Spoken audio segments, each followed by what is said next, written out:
Hidupnya disayang, matinya bikin kenyang adalah kalimat yang bisa dibilang cukup menggambarkan subjek yang akan kita bahas kali ini. Salah satu hewan ternak yang juga merupakan bahan kuliner yang paling populer di dunia. Mudah didapatkan, murah, dan pastinya enak. Setiap budaya di belahan dunia memiliki hewan ini di dalam sejarahnya. Setiap negara sangat menghargai kehadiran mereka di meja makannya. Mereka mengingatkanmu setiap pagi supaya nggak kesiangan.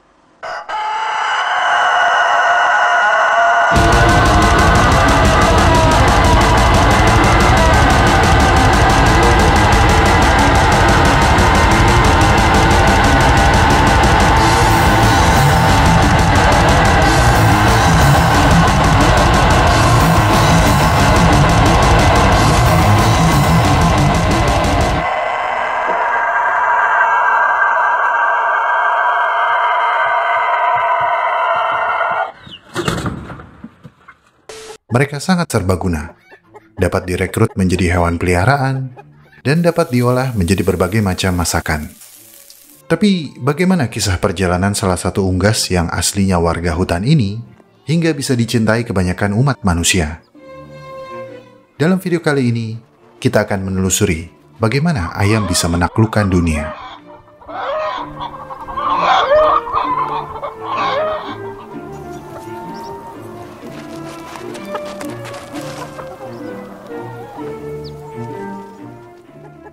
Untuk kamu yang penasaran, bukan, ayam bukanlah dinosaurus. Tapi kita telah mengetahui kalau ayam memang memiliki kemiripan fisik dengan dinosaurus dibandingkan dengan binatang lain. Coba lihat ayam ini. Sekarang coba lihat T-Rex. Mirip bukan? Bukan. Pada tahun 2003, fosil unik T-Rex ditemukan dengan jaringan lunak yang masih utuh, memungkinkan para ilmuwan mengekstraksi DNA yang cukup untuk diteliti lebih lanjut. Fosil berusia 68 juta tahun ini kemudian dibandingkan dengan DNA dari 21 spesies binatang modern. Dan hasilnya, protein yang ditemukan dalam DNA T-Rex paling mirip dengan protein yang ditemukan pada DNA ayam. Ayam adalah burung pertama yang genomnya berhasil diurutkan. Ini berarti para ilmuwan telah menemukan urutan tertentu dari DNA ayam yang cocok dengan DNA T-Rex. Hal ini membantu memberikan lebih banyak bukti bagi para ilmuwan untuk memastikan bahwa ayam adalah kerabat terdekat T-Rex yang masih hidup saat ini. Bahkan, sebelum bukti fosil ditemukan, beberapa ilmuwan telah mengamati bahwa ayam dan T-Rex memiliki karakteristik serupa. Baik ayam maupun T-Rex berjalan dengan dua kaki, memiliki kaki bersisik dengan cakar yang tajam, dan keduanya memiliki leher melengkung dengan kepala yang besar. Kemudian ada bukti yang mendukung kalau beberapa dinosaurus, termasuk T-Rex, bahkan memiliki bulu yang mirip burung. Namun, beberapa dekade sebelum pengamatan dan penemuan ini, dinosaurus diyakini sebagai reptil. Mereka berdarah dingin dan bergerak lambat. Tapi sekarang, dengan bukti yang tidak terbantahkan tersebut, dapat dipastikan bahwa ayam adalah keturunan dinosaurus pemakan daging. Bukti evolusi ini memperkuat teori bahwa burung memang berevolusi dari dinosaurus, dan secara teknis merupakan dinosaurus yang hidup saat ini. Kemudian, para arkeolog memperkirakan kalau ayam adalah binatang pertama yang didomestikasi manusia.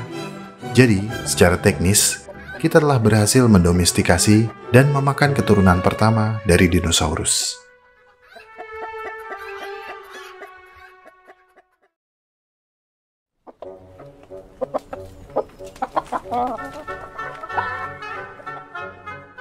Di zaman modern, daging ayam adalah bahan makanan yang sangat mudah ditemukan. Bahan kuliner ini dengan mudah melintasi berbagai batas budaya. Dengan rasa yang lembut dan tekstur yang seragam, ayam ibarat kanvas kosong yang menarik untuk palet lidah di hampir semua masakan. Mulai dari ayam bumbu tradisional hingga ayam goreng tepung. Menu makanan manusia dibuat menjadi begitu beragam. Bahkan, beberapa di antaranya menjadi hidangan nostalgia yang tidak hanya membangkitkan selera, tapi juga menggugah rasa. Tapi, bagaimana ayam dapat mencapai kesuksesan dalam mendominasi budaya dan kuliner? Jawaban singkatnya adalah dengan konflik. Mungkin jawaban ini mengejutkan bagi banyak orang. Tapi, Banyak arkeolog percaya ayam pertama kali dijinakkan bukan untuk dikonsumsi, tapi untuk diadu dalam event adu ayam atau sabung ayam. Bahkan, hingga munculnya produksi industri skala besar pada abad ke-20, kontribusi ekonomi dan nutrisi yang disumbangkan ayam masih relatif kecil. Tapi karena kita selalu merasa penasaran, ayam yang dulunya diadu di pertarungan mulai dimakan. Karena apa sih yang gak kita makan? Dan lambat laun, melalui proses persilangan budaya dan eksperimen alias coba-coba, ayam akhirnya menjadi salah satu bahan kuliner yang sangat populer. Dalam bukunya yang berjudul Guns, Germs, and Steel, Jared Diamond bahkan memasukkan ayam ke dalam daftar binatang peliharaan yang sangat berguna bagi manusia. Namun tidak seperti kuda atau sapi, ayam masih kalah pamor dalam kemampuannya mengubah alur sejarah. Meskipun demikian, pelan tapi pasti, ayam telah menginspirasi dan memberi kontribusi terhadap budaya, seni, masakan, ilmu pengetahuan, dan agama selama ribuan tahun. Di beberapa budaya, ayam masih menjadi hewan suci yang dihormati. Ayam jantan yang sehat adalah lambang kejantanan universal. Ayam betina yang selalu waspada adalah simbol pengasuhan dan kesuburan. Masyarakat Mesir diketahui menggantung telur di kuil-kuil untuk memancing arus sungai yang berlimpah. Dalam kepercayaan Zoroastrianisme di Persia kuno, ayam jantan yang berkokok di pagi hari adalah pertanda bahwa roh baik berhasil kembali ke bumi dalam pergulatan kosmik antara gelap dan terang. Sementara bagi bangsa Romawi, ayam adalah peramal yang menentukan nasib atau jalan akhir sebuah pasukan, terutama pada masa perang. Ayam telah menemani perjalanan sejarah tentara Romawi, dan perilaku mereka akan diamati dengan cermat sebelum mereka turun berperang. Jika ayam memiliki nafsu makan yang banyak, berarti kemenangan sangat mungkin terjadi. Menurut naskah Cicero, ketika bangsa Romawi menghadapi pertempuran laut pada tahun 249 Masehi, sekelompok ayam yang mereka bawa untuk meramal nasib menolak makan dan cenderung lesu. Melihat perilaku ini, seorang pejabat marah dan melemparkan ayam tersebut ke laut. Catatan sejarah menyebutkan mereka kalah dalam peperangan karena hal tersebut. Tapi kita sekarang tahu, kokok ayam tidak memiliki implikasi apapun selain menandai berlalunya waktu. Ayam bukanlah pertanda kekalahan, kecemasan, ataupun ketakutan. Mungkin kamu pernah mendengar ungkapan, "Nah, gitu aja nggak berani. Chicken lo, pengecut." Ini sangat tidak benar. Karena faktanya, ayam adalah spesies yang cukup agresif. Ayam betina akan segera menyerang jika kamu mengambil telur atau anak mereka. Ayam jantan bisa sangat ganas, terutama jika mereka dibiarkan dan dilatih untuk bertarung. Ayam jantan dipersenjatai dengan taji atau duri yang tajam di kakinya. Jika mereka menendang, maka hampir bisa dipastikan akan menyebabkan luka menganga. Manusia yang hobi sabung ayam bahkan sering mengupgrade fitur taji tersebut dengan menempelkan silet atau pisau kecil untuk menambah damage. Sehingga tidak jarang, ayam yang kalah dalam pertarungan sabung ayam akan cacat atau bahkan mati karena luka yang parah. Sebagai informasi tambahan, sabung ayam adalah olahraga tertua yang masih populer di seluruh dunia hingga saat ini.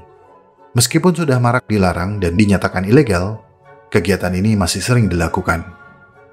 Mungkin terlihat keji dan brutal, namun bagi beberapa kebudayaan di seluruh dunia, sabung ayam memiliki peran dalam mengajarkan keberanian pada generasi prajurit masa depan.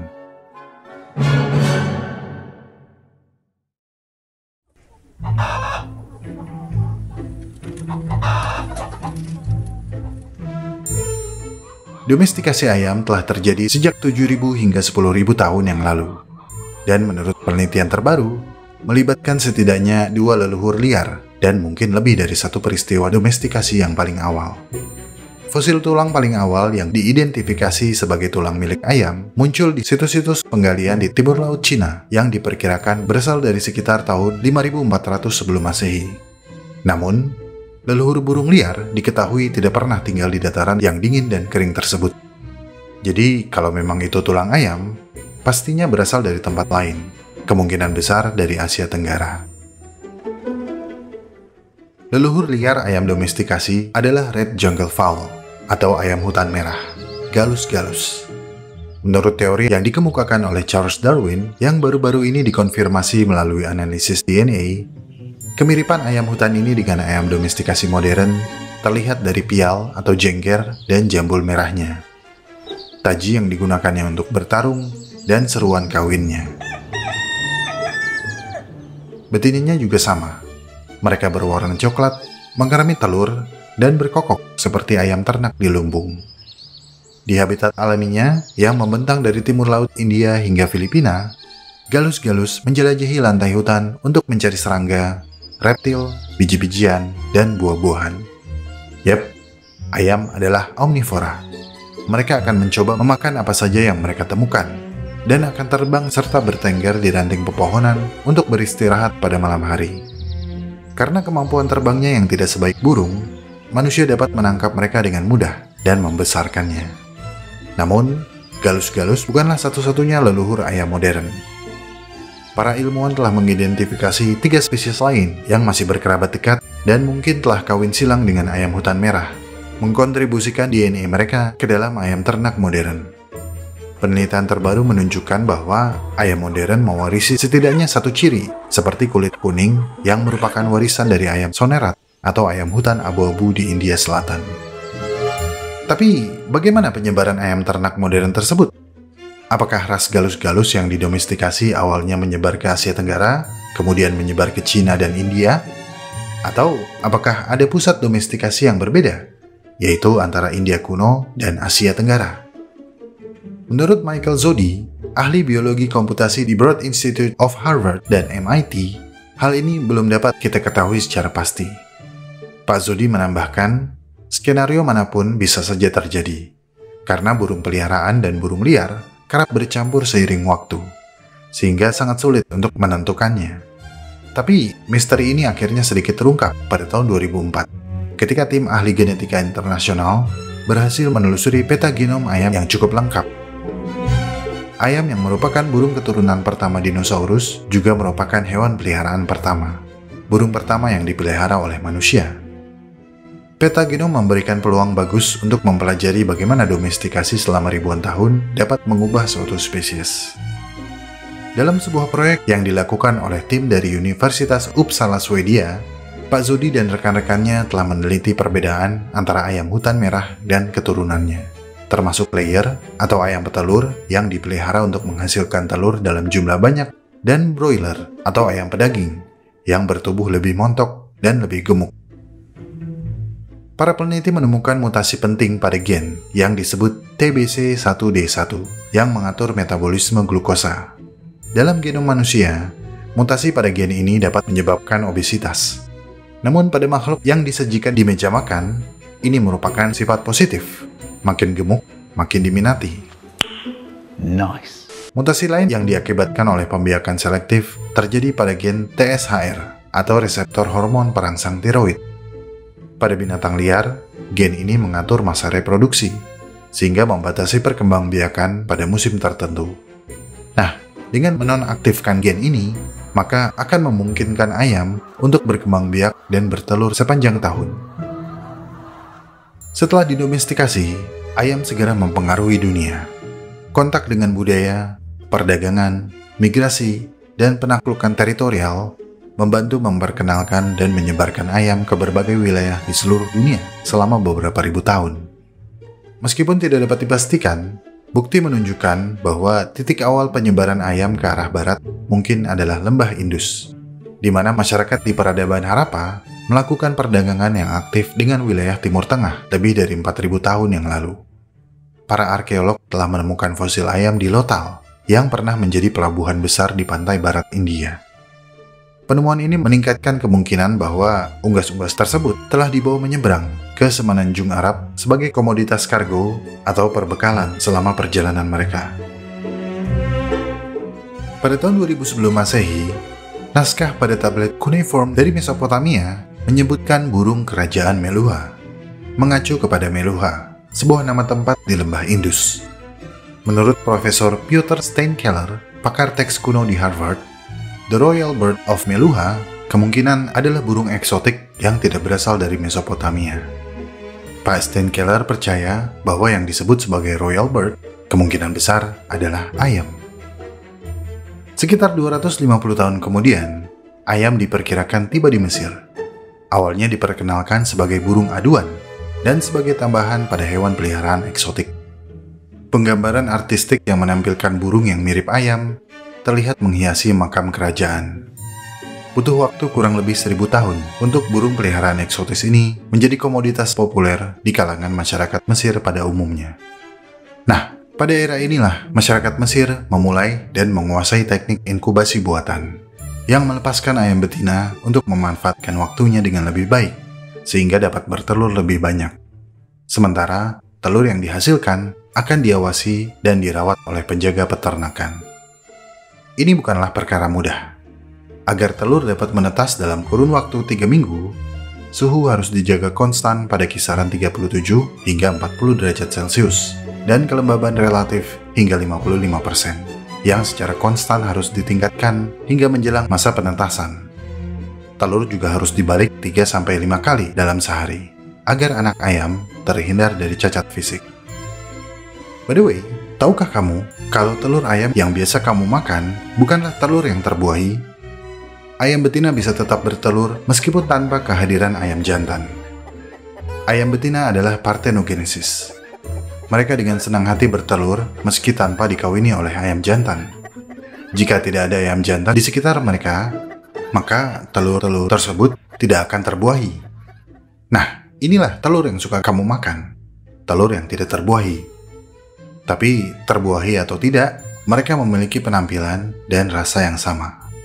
Jadi, telur yang kita beli di pasar atau di supermarket gak bisa menetas dong.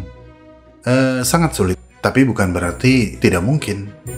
Ini karena sebagian besar peternakan telur komersial hanya memiliki ayam betina, karena ayam jantan tidak diperlukan untuk produksi telur. Daging ayam jantan dinilai tidak sebanyak daging ayam betina.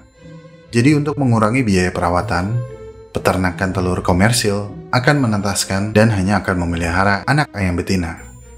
Anak ayam jantan yang menetas di peternakan telur komersil biasanya dibunuh ketika sudah bisa diketahui jenis kelaminnya, yaitu pada usia 1 hari. Takut kena warning YouTube, bro. Hanya telur dari betina yang dikawini oleh pejantan yang akan menetas. Mungkin kamu pernah melihat ayam jantan melakukan tarian kawin sambil mengelilingi ayam betina. Ini adalah isyarat untuk betina berjongkok agar ayam jantan bisa naik ke atas tubuhnya.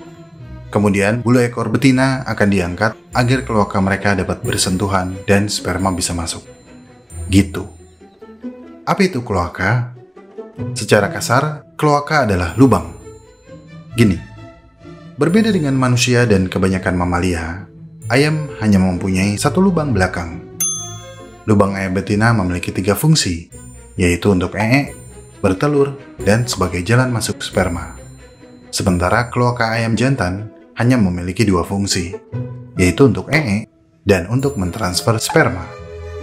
Dan ya, ayam jantan nggak punya penis. Wow, hey. Jangan tersipu malu, ini memang merupakan pertanyaan umum, jadi sekalian aja kita bahas. Setelah kloaka mereka bersentuhan, betina menyimpan semua sperma di area tubuhnya yang disebut oviduct atau saluran telur. Saat sel-sel telurnya meninggalkan ovarium, sperma akan bergabung dengan sel telur dan telur pun dibuahi.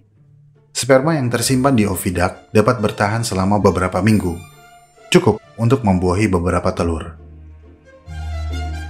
Anyway, setelah menguasai inkubasi buatan, masyarakat Mesir membangun kompleks inkubasi besar yang terdiri dari ratusan oven.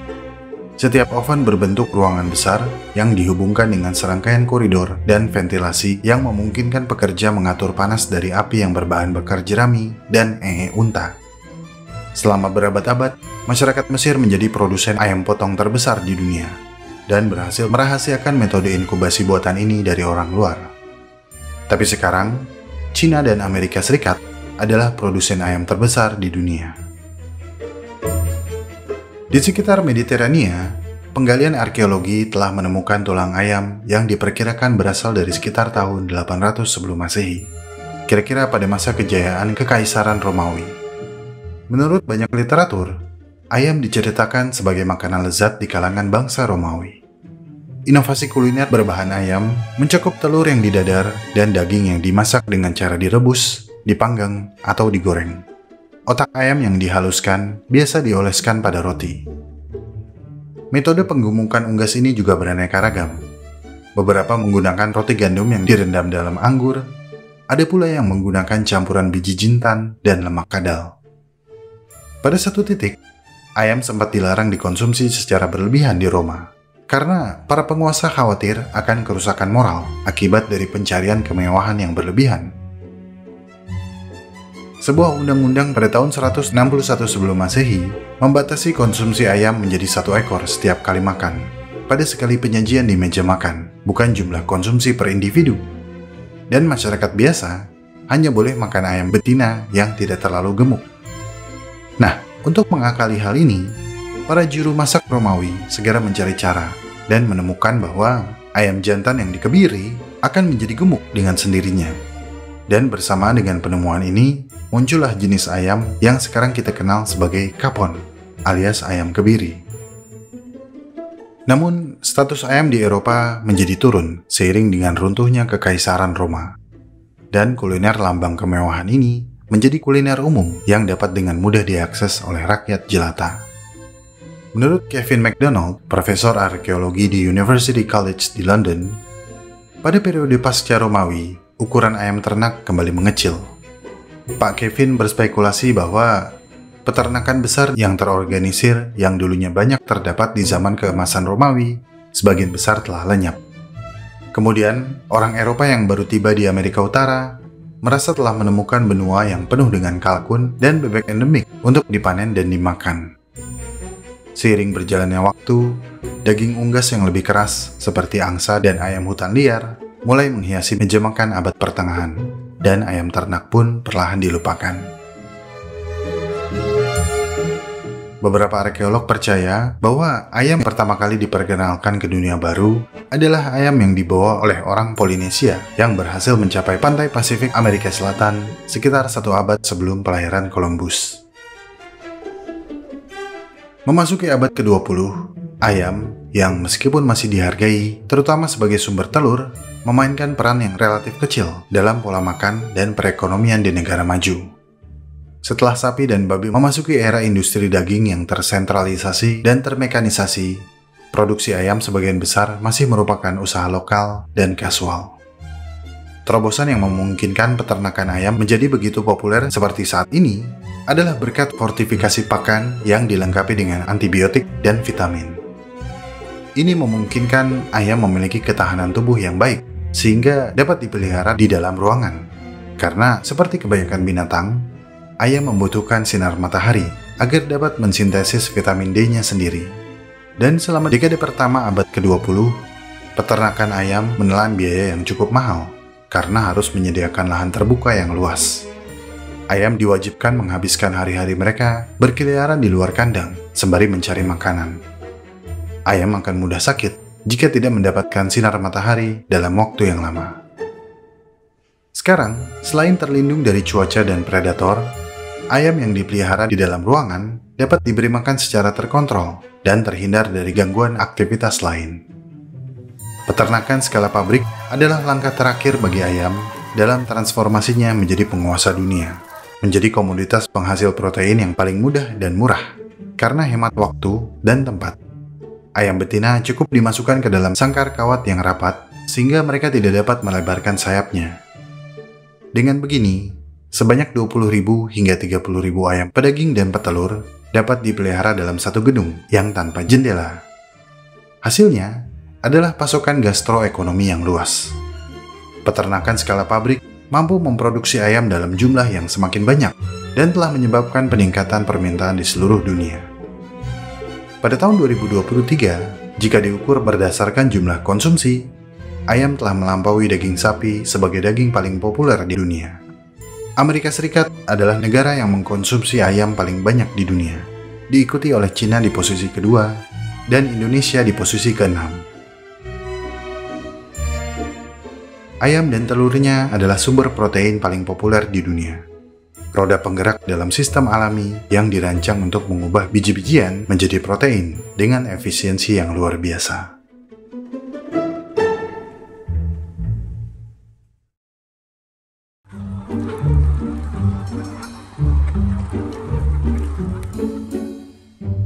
Sekarang kita telah tahu mengapa ayam lebih populer dari sapi dan babi, yaitu karena lebih mudah, lebih murah, dan lebih hemat tempat. Sebagai perbandingan, sekitar 40 kg pakan dibutuhkan untuk menghasilkan 1 kg daging sapi. Sementara, akan dibutuhkan lebih dari 1,5 kg pakan untuk menghasilkan 1 kg daging babi. Akan tetapi, anak ayam broiler yang berumur sehari dapat menjelma menjadi ayam pedaging seberat 2,5 kg hanya dalam 6 minggu. Jauh lebih cepat dan lebih murah daripada sapi dan babi. Dan pembiakan selektif telah membuat ayam broiler begitu jinak, sehingga meskipun mereka diberi akses ke ruang terbuka, mereka lebih suka nongkrong menunggu jam makan berikutnya. Dulu, ayam adalah penjelajah hutan yang hebat. Tapi ayam domestikasi yang telah beberapa kali mengalami alterasi genetik tidak mau menjelajah terlalu jauh. Yang ingin mereka lakukan hanyalah makan, makan, dan makan. Agak sulit dibayangkan ketika melihat kandang yang penuh sesak, berisik, bau, dan penuh dengan sisa metabolisme ini adalah makhluk yang sama yang dulu dipuja di banyak bagian dunia kuno karena kehebatan bertarung mereka dan kemampuan mereka menentukan takdir. Ayam yang telah dibiarkan untuk memenuhi permintaan pasar telah kehilangan kekuatan spesial yang pernah mereka miliki. Meskipun masih populer di beberapa negara, sifat mistis dari ayam perlahan diabaikan. Ini terjadi pada ayam silky dan cemani yang memiliki kulit, daging, dan tulang yang berwarna biru tua, bahkan cenderung hitam. Menurut kepercayaan orang dulu, ayam jenis ini bukanlah ayam konsumsi dan memiliki manfaat lain di bumi yang berkaitan dengan sifat mistis dan mitos. Selain itu, penampilan daging dan tulang ayam yang hitam bukanlah penampilan yang membangkitkan selera makan. Tapi yang namanya manusia yang memiliki pola pikir kalau nggak dicoba kita mana tahu, ayam hitam ini ternyata rasanya benar-benar enak dan empuk, sehingga orang berani bayar mahal untuk menikmati kuliner yang tergolong ekstrim tersebut.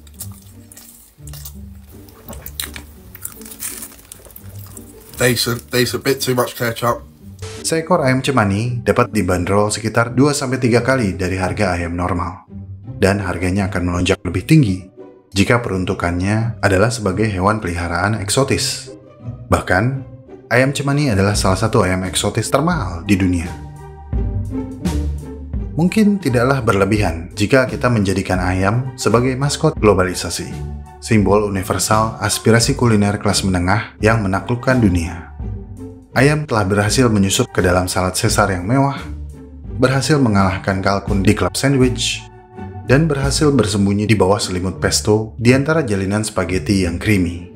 Bahkan, ayam tikka masala, masakan favorit kaisar dinasti Mughal, telah diklaim menjadi hidangan nasional Inggris. Ayam yang direndam dalam yogurt dan rempah-rempah, dipanggang dalam rangkaian tusuk sate, dibumbui dengan kuah lembut rasa kari, telah memikat masyarakat Inggris dan dijadikan sebagai hidangan nasional Inggris yang sesungguhnya.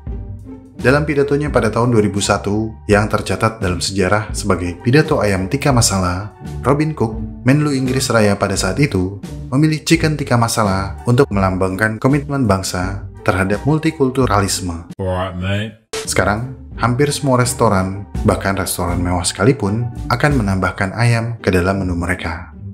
Para food vlogger akan berdebat tentang siapa pemilik resep ayam terbaik. Halo semuanya, Radit di sini. Ayam yang kini telah tersebar di seluruh dunia adalah kisah epik dari kesuksesan evolusioner kuliner yang telah mencetak begitu banyak miliuner.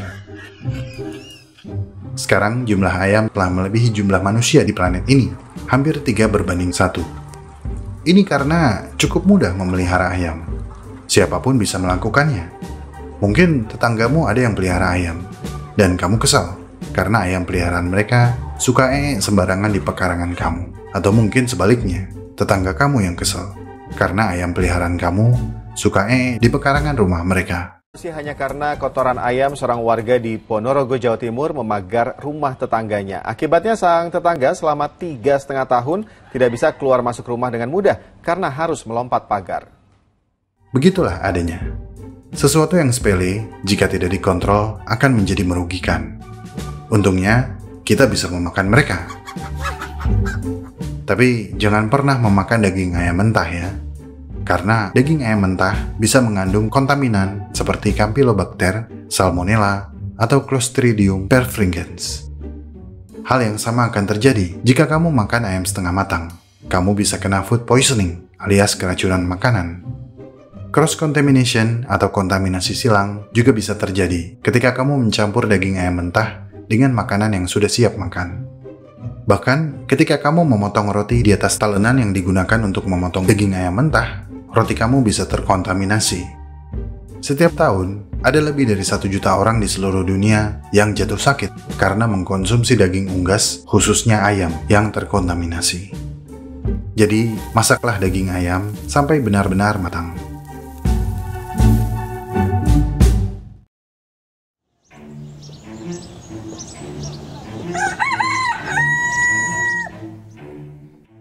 Sesuatu yang simpel terkadang memiliki sejarah yang rumit.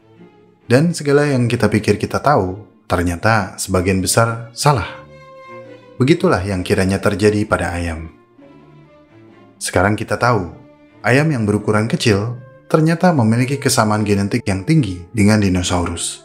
Dan diperkirakan menjadi salah satu keturunan pertama dari dinosaurus. Sekarang kita tahu, ayam yang identik dengan kecemasan dan ketakutan ternyata bisa begitu agresif dan brutal, sehingga pada awalnya mereka dipelihara untuk diadu, bukan dimakan. Sekarang kita tahu, ayam dulu adalah lambang kemewahan yang kemudian dilarang, ditinggalkan, dan kembali populer dan diternakan setelah ditemukan pakan yang mengandung penunjang kesehatan. Dengan mempelajari ayam, kita telah tahu bagaimana sejarah bangkit dan runtuhnya masa kejayaan ayam hingga ke zaman dinosaurus.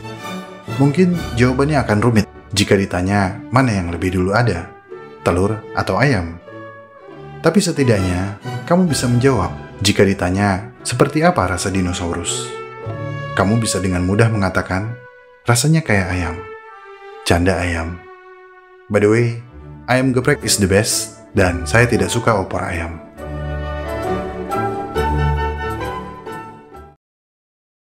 Pendanaan video Alam Semenit sebagian berasal dari dukungan para donatur di Saweria. Penasaran dengan alam? Sepusar Jongwo, Nogan Murdianto, Taufik Rahman, Diki Masih Hidup, Bunga Matahari, MNJ Makassar, Ejas Torjas Hujan, Arintek Lampung, Arintek Lampung, Arintek Lampung, Hamzah Syauki, Jejak Publisher, Enzel You Is The Best, W3, Sean Halshon, Cie, Joko Wilopo, Kuki Nibi QB, Kuki Nibi QB, Kuki Nibi QB, Barama Junun, Sablon Kaos Armored Sablonation, Sablon Kaos Armored Sablonation, Mamas Dio, Jelajah Kebumen, temannya Jelajah Purbalingga, Faz, Chandra Salai dan Juragan Muntois, John Kas Martua, Aufa Eza, Sinar Michael Supplier Bangunan, Doain Saya Nikah Tahun Ini, Paman Martin Family, Rafael Carol Howie, Liberation Force, Liberation Unity, Liberation Party, Atot Chandra, Akil Aba Uswa Taufik Dindin, OB, Abu Hanifah dan Rahila, Andri TNM, Ara TNM, Windu TNM, Andri TNM lagi, Ara TNM lagi, Windu TNM lagi, Sabloners, Irawan Pulau Asem, dan Sensei Store.